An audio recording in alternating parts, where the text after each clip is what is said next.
Engine के cylinder में जब एयर फ्यूल का मिक्सचर इस सिलेंडर में आता है तो इसको जरूरत होती है एक चिंगारी की जो इस फ्यूल को जला सके, और यहाँ पर काम होता है स्पार्क प्लग का। यदि स्पार्क प्लग नहीं होगा तो सिलेंडर में आग नहीं जलेगी और पिस्टन पर कोई भी फोर्स नहीं लगेगा, जिसकी वजह से इंजन स्टार्ट ही नहीं होगा। तो स्पार्क प्लग बहुत ही बेहतरीन इंजीनियरिंग को काम में लेकर फ्यूल को इग्नाइट करने का काम करता है। जब स्पार्क प्लग स्पार्क जनरेट करता है तो इसको 15 से 20 हजार वोल्ट की जरूरत होती है और गाड़ी में सिर्फ 12 वोल्ट की बैटरी लगी रहती है। तो इतना वोल्टेज कहां से लाया जाए?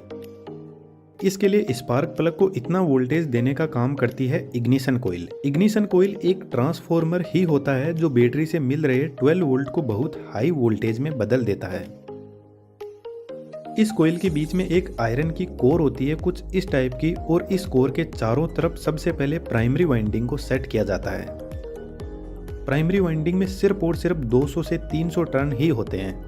अब प्राइमरी वाइंडिंग को सिर्फ 12 वोल्ट की सप्लाई मिल रही है बैटरी से, तो इस वोल्टेज को थोड़ा सा बढ़ाने के लिए एक कैपेसिटर और कॉन्टेक्ट ब्रेकर को साथ में लगाते हैं। कैपेसिटर और कॉन्टेक्ट ब्रेकर बैटरी से मिल रहे 12 वोल्ट को बढ़ाकर प्राइमरी वाइंडिंग में 300 वोल्ट तक पहुंचा देते हैं। प्राइमरी वाइंडिंग के बीच में सेकेंडरी वाइंडिंग को सेट किया जाता है और सेकेंडरी वाइंडिंग में 20 से 21 हजार नंबर ऑफ टर्न्स होते हैं कुछ इस टाइप से।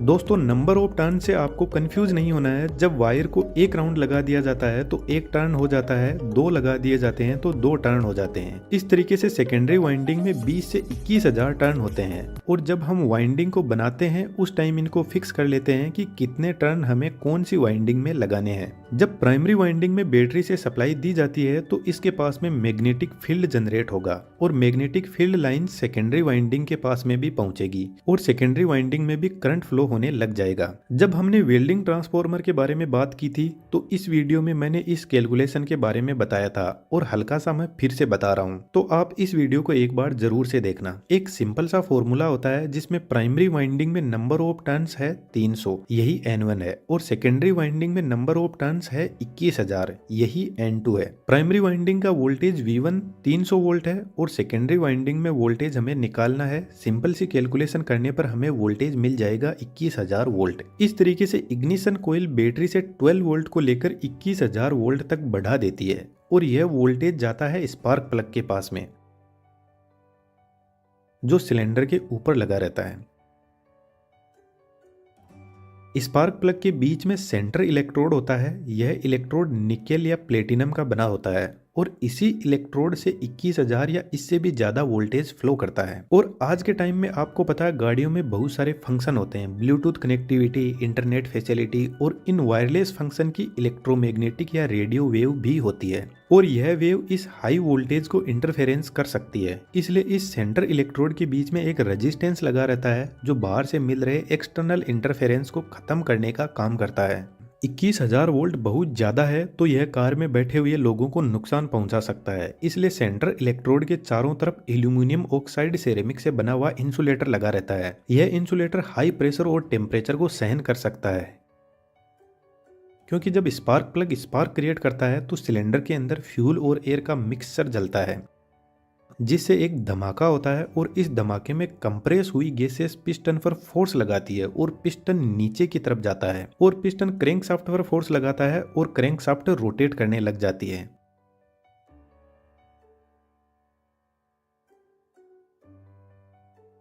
तो जब सिलेंडर में धमाका होता है तो ये फोर्स स्पार्क प्लग पर भी लगता है, और कहीं से सिलेंडर में गैस लीक ना हो जाए इसलिए इंसुलेटर हाई प्रेशर और टेम्परेचर को सहन कर सके, ऐसी प्रॉपर्टीज इसको दी जाती है।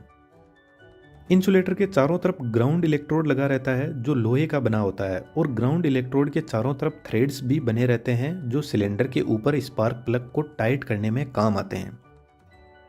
अब जो स्पार्क प्लग का वर्किंग प्रिंसिपल है वह रियली में कमाल का है। सेंटर इलेक्ट्रोड और ग्राउंड इलेक्ट्रोड के बीच में हल्का सा गैप रखा जाता है। जो सेंटर इलेक्ट्रोड होती है वह पॉजिटिव का काम करती है और ग्राउंड इलेक्ट्रोड नेगेटिव का, और ग्राउंड इलेक्ट्रोड सिलेंडर के साथ में टच रहती है और सिलेंडर इंजन से और इंजन कार की बॉडी से। इसलिए आपने देखा होगा कि कार की बैटरी का नेगेटिव टर्मिनल को कार की बॉडी से टच किया जाता है, ताकि नेगेटिव के लिए हमें अलग से वायर ना लगाना पड़े। कार की बॉडी ही नेगेटिव वायर का काम करती है। आप घर पर ट्राई करना, किसी बैटरी के पॉजिटिव और नेगेटिव को जब हम टच करते हैं तो एक स्पार्क जनरेट होता है, लेकिन वहां पर जब हम दोनों वायर को टच करेंगे तभी स्पार्किंग होगी। लेकिन स्पार्क प्लग में बहुत हाई वोल्टेज होता है और इतने वोल्टेज के पास में नेगेटिव वायर को ले जाएंगे तो टच करने की जरूरत नहीं है, दूर से ही स्पार्किंग होने लग जाएगी।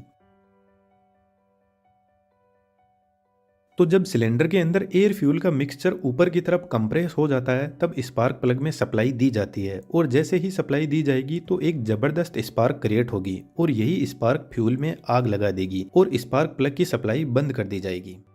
अब इतने हाई वोल्टेज की वजह से स्पार्क प्लग का टेम्परेचर 1000 डिग्री सेंटीग्रेड तक बढ़ जाता है, लेकिन interestingly spark plug combustion chamber में टेम्परेचर को बढ़ाते नहीं है बल्कि कम करते हैं। जो हाई स्पीड कार आती है जैसे स्पोर्ट्स कार, उनमें इंजन बहुत ज़्यादा फास्ट काम करता है जिसकी वजह से उनका इंजन बहुत ज़्यादा गर्म रहता है, तो उनमें लगे हुए स्पार्क प्लग में इंसुलेशन की लेंथ कम होती है जिसकी वजह से हीट जल्दी बाहर निकल जाती है और स्पार्क प्लग कंबसन चेंबर में अनवांटेड हीट को बाहर निकाल देता है, इसलिए इनको कोल्ड स्पार्क प्लग भी बोलते हैं। लेकिन एक ऐसी कार जिसकी स्पीड नॉर्मल है, इंजन के आरपीएम भी ज्यादा नहीं है, तो उनमें हॉट स्पार्क प्लग लगा रहता है जिनमें लॉन्ग इंसुलेशन होता है जिसकी वजह से इनको कूल होने में टाइम लगता है। तो स्पार्क प्लग हर कार के इंजन के हिसाब से लगाया जाता है।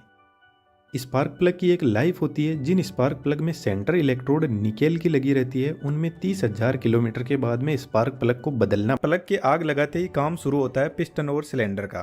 इस पिस्टन वाले सिलेंडर को सही से देखो, इसमें ऊपर की तरफ वाल लगे हुए हैं। इधर वाले वाल से फ्यूल अंदर आता है और इधर वाले वाल से फ्यूल जब जल जाता है तो बाहर निकल जाता है। अब जो 4 स्ट्रोक इंजन होता है उसका कंसेप्ट भी यहीं से निकल कर आता है। जब पिस्टन ऊपर से नीचे आता है तो यह होता है फर्स्ट स्ट्रोक, और इस स्ट्रोक में यह जो इनटेक वाल है यह ओपन हो जाता है और इसमें से एयर और फ्यूल मिक्स्ड फॉर्म में नीचे आता है। क्योंकि यह जो पिस्टन का सिलेंडर है इसमें एकदम वैक्यूम होता है, तो यह पिस्टन जब नीचे जाता है तो ऊपर से एयर फ्यूल मिक्सचर को सक करता है। तो यहाँ पर कंप्लीट होता है पहला स्ट्रोक। दूसरे स्ट्रोक में जब पिस्टन वापस ऊपर जाता है तो इनटेक वाल्व बंद हो जाता है और इसमें जितना भी फ्यूल मिक्सचर था उसको कंप्रेस करने लग जाता है। पिस्टन के ऊपर की तरफ यहाँ पर इस मिक्सचर को फुल कंप्रेस कर देता है। अब आता है थर्ड स्ट्रोक। जब एयर फ्यूल कंप्रेस हो जाता है तो इसका प्रेशर और टेम्परेचर दोनों बढ़ जाता है। तो अभी अपन ने जिस स्पार्क प्लग की बात की थी वह इस मिक्सर में आग लगा देगा, और जैसे ही इसमें आग लगेगी तो हाई प्रेशर और टेम्परेचर पर यहाँ पर गैसेस एक्सपेंड करने लगेगी, जिससे इस पिस्टन के ऊपर फोर्स लगेगा और पिस्टन नीचे की तरफ जाएगा बहुत पावर के साथ में। तो इस स्ट्रोक को हम पावर स्ट्रोक भी बोलते हैं, जिसमें फ्यूल की पावर पिस्टन पर लग रही है।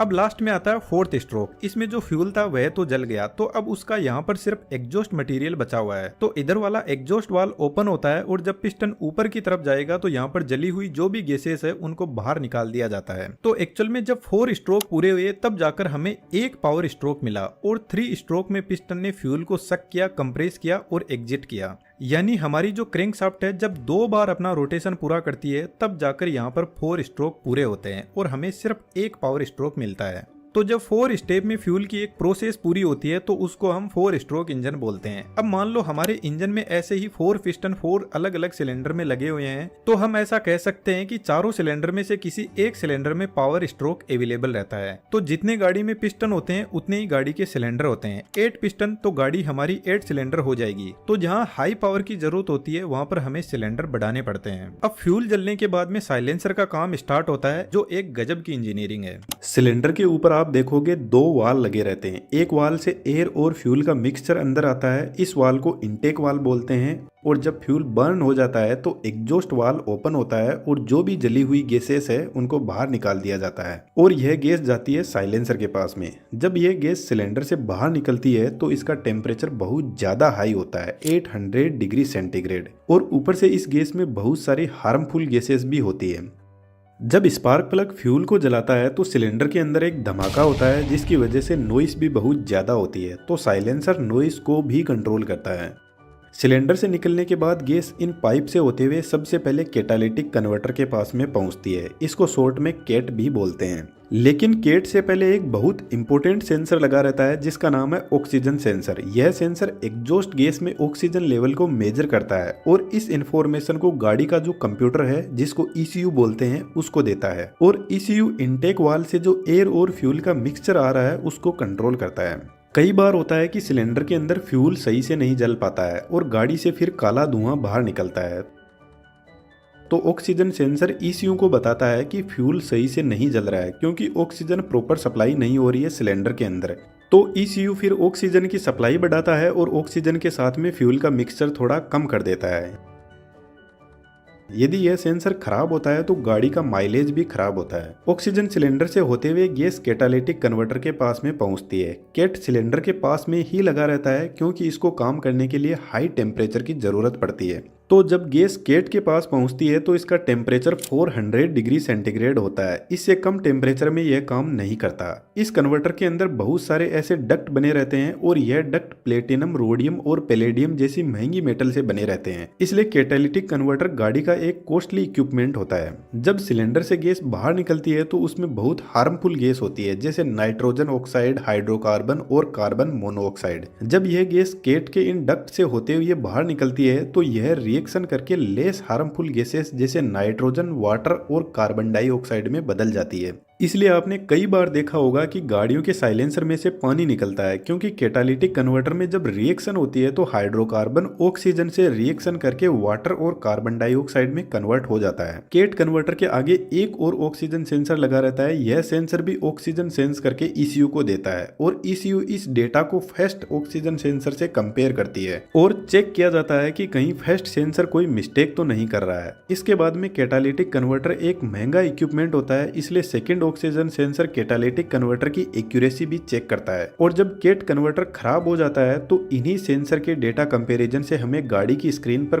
कुछ ऐसा इंडिकेशन दिख जाता है। अब यहाँ से गैस आगे जाती है मफलर के पास में जिसको साइलेंसर बोलते हैं और यह डिवाइस बहुत ही कमाल की होती है। यदि यह डिवाइस गाड़ी में अच्छी लगाई हुई है तो गाड़ियों की सेल भी सिर्फ इसी डिवाइस से डिसाइड हो सकती है। साइलेंसर नॉइस को कंट्रोल भी करता है और उसको ट्यून भी करता है। कार स्पोर्ट कार जैसी आवाज निकालेगी या नॉर्मल आवाज निकालेगी, यह साइलेंसर पर डिपेंड करता है। हालांकि यहाँ पर गाड़ी के इंजन की स्पेसिफिकेशन भी मैटर करती है, लेकिन फिर भी कुछ लोगों को आपने देखा होगा एकदम नॉर्मल बाइक में साइलेंसर बदलवा कर उनकी आवाज स्पोर्ट बाइक जैसी बना देते हैं। अब दोस्तों आपके लिए एक क्वेश्चन है, हम जिस इंजन की बात कर रहे हैं वो पेट्रोल इंजन है या डीजल इंजन है? कमेंट बॉक्स में जरूर से लिखना। यदि आपने लाइफ अड्डा के पीछे के वीडियोस देखे हैं तो आपको इस क्वेश्चन का आंसर जरूर से पता होगा।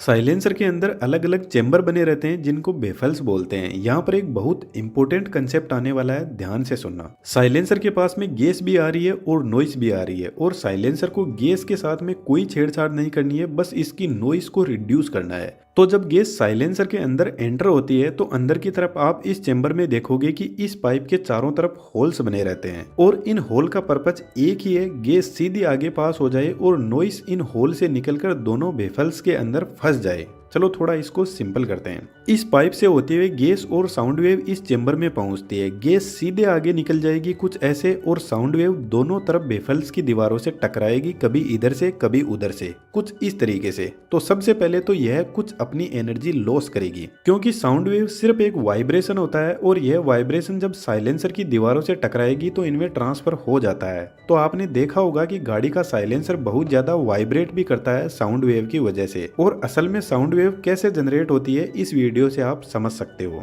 अब यहाँ पर एक इम्पोर्टेंट कंसेप्ट आता है, जैसे मान लो एक साउंड वेव आई, पहले इधर वाले बेफल से टकराते हुए कुछ इस टाइप का शेप बनाएगी, फिर दूसरी साउंड वेव आई और उसने कुछ ऐसा शेप बनाया। अब आप देखोगे दोनों साउंड वेव एक दूसरे के जस्ट ऑपोजिट है और जब दोनों साउंड वेव एड होगी तो एक दूसरे को कैंसिल आउट कर देगी और इसी चीज को नॉइस कैंसिलेशन बोलते हैं। आपने बहुत सारे हेडफोन या माइक्रोफोन में लिखा हुआ देखा होगा कि इनमें नॉइस कैंसिलेशन होता है।